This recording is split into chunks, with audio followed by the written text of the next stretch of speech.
Hi everybody, I'm PhilXV. I keep getting questions on how to build it, so I thought I'd make this video. But first I'd like to tell my story. First off, I'm a professional chef, not a mechanic. That being said, I did play with a lot of Legos as a kid. I bought this car in 2014, brand new, named her Jacqueline, because she's the pumpkin queen. In 2015, a BRZ drove into me trying to speed by a dump truck and failed to realize there was a bright orange car in the other lane. It happens. Yeah. In 2016, a Chevy Cobalt rear-ended me at around 75 miles per hour.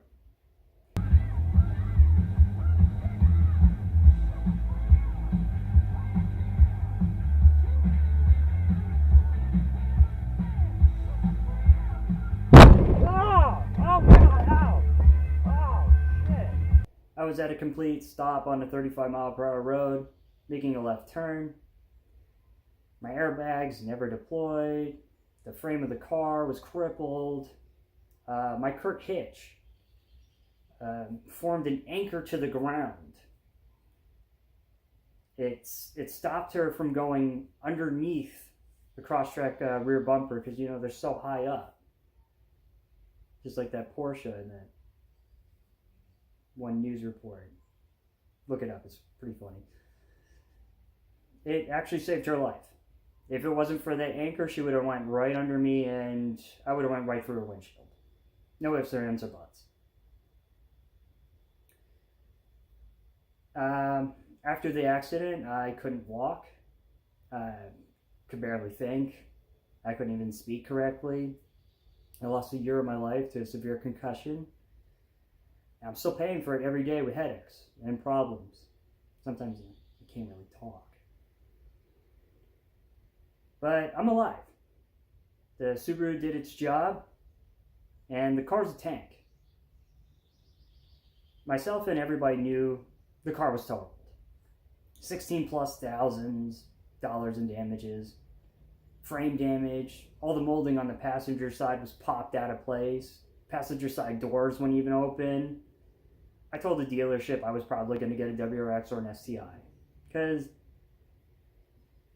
I wanted something just a little bit more pickup.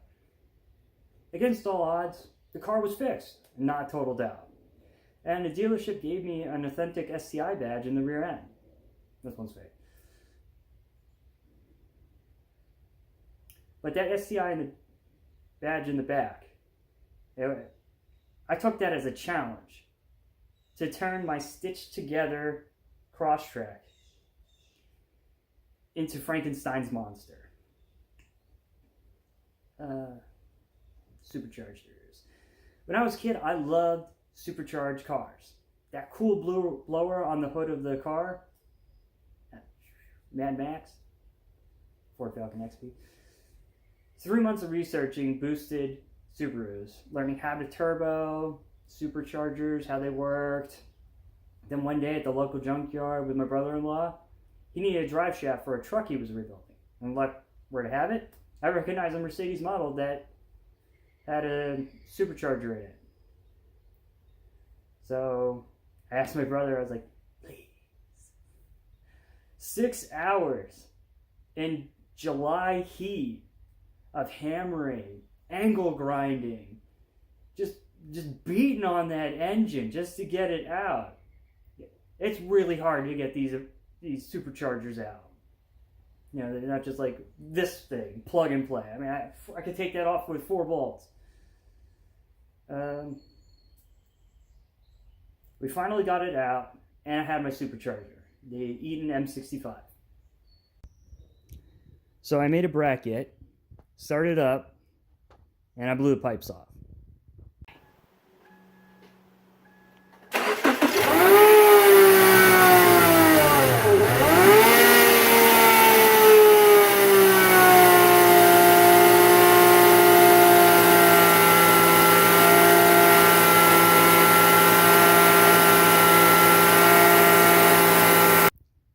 Didn't really tighten down the clamps, and I didn't think it was going to make 11 pounds of boost.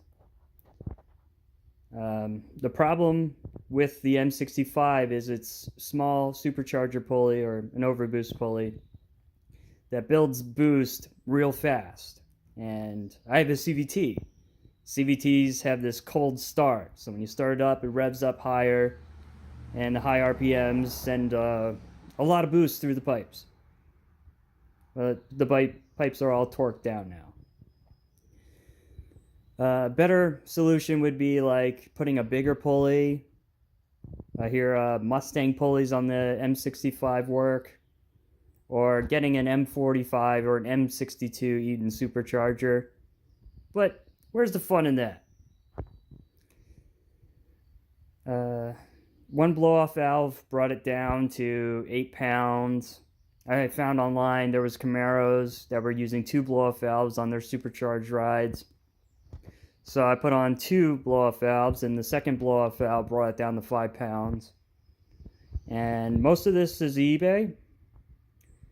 $100 for intercooler and piping. The intercooler piping is just like the front-mounted intercooler setups for WRXs. Comes down, there's plenty of space. Intercooler just chillax in right there. Comes back up.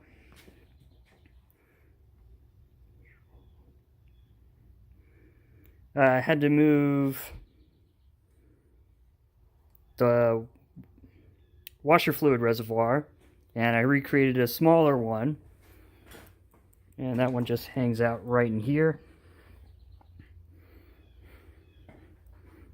And that's just my amp wires, in case anybody's wondering. It's not hooked up at the moment because the car's getting ready for track mode, and I can't have like 40 pounds of speakers in my trunk.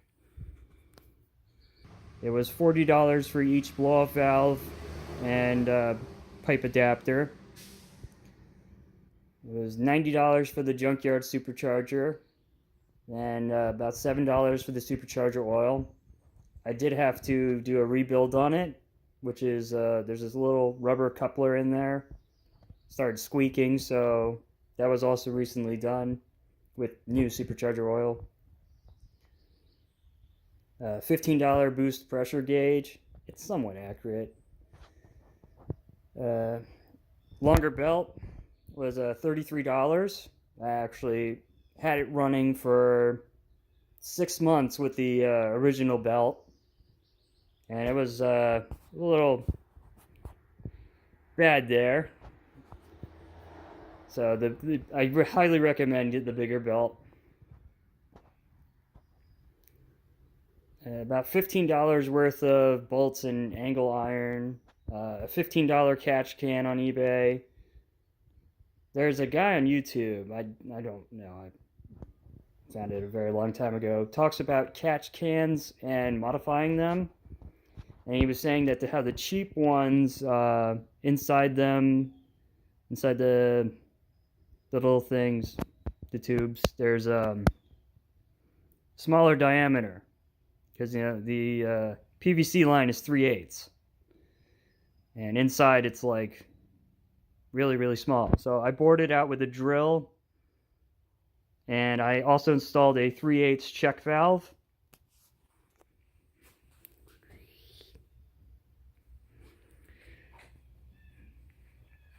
Under boost, you don't want your blowback getting back into your crankcase. So this is a precaution.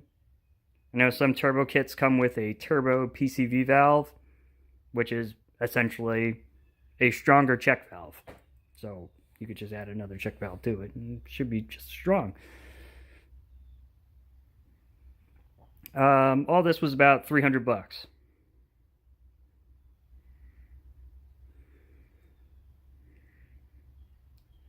Depends on where you're at above sea level.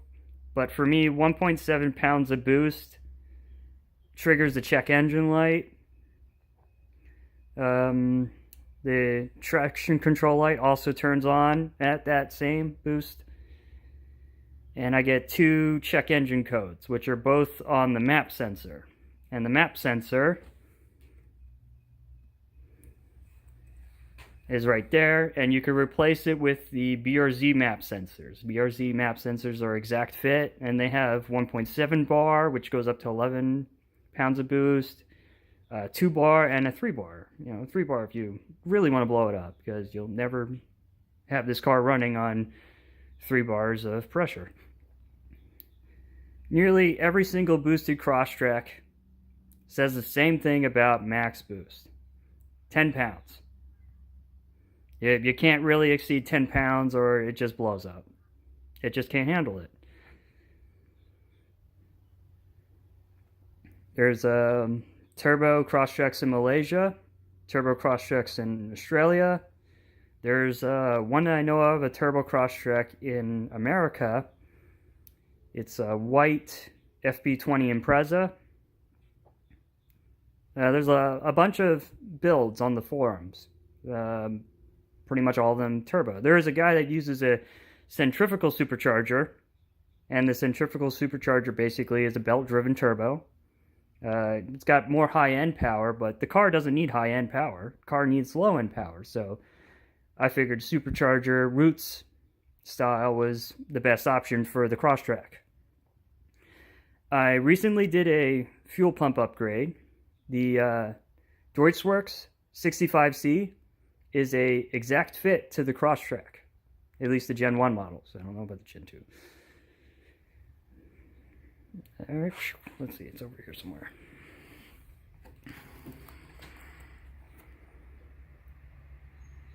DW65C. And the old one is in here as well.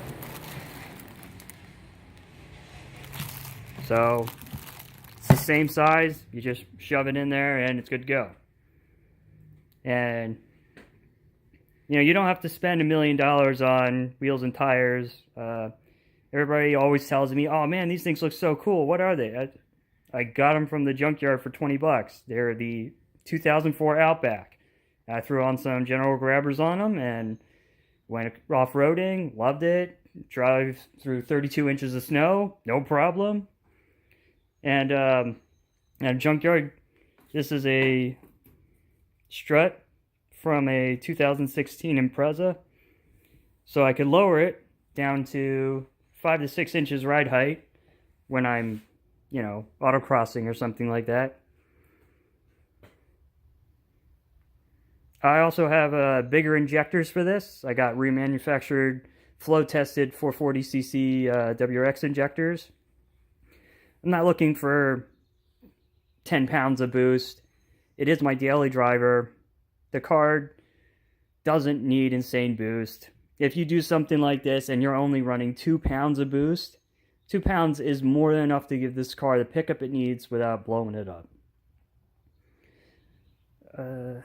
It will be on a dyno. I'm just waiting for any tuner I contacted to contact me back. And my next video might be at a rallycross event. And I'm hoping that one doesn't rain out because it's supposed to rain. So this is PhilXV and a Supercharged Crosstrek.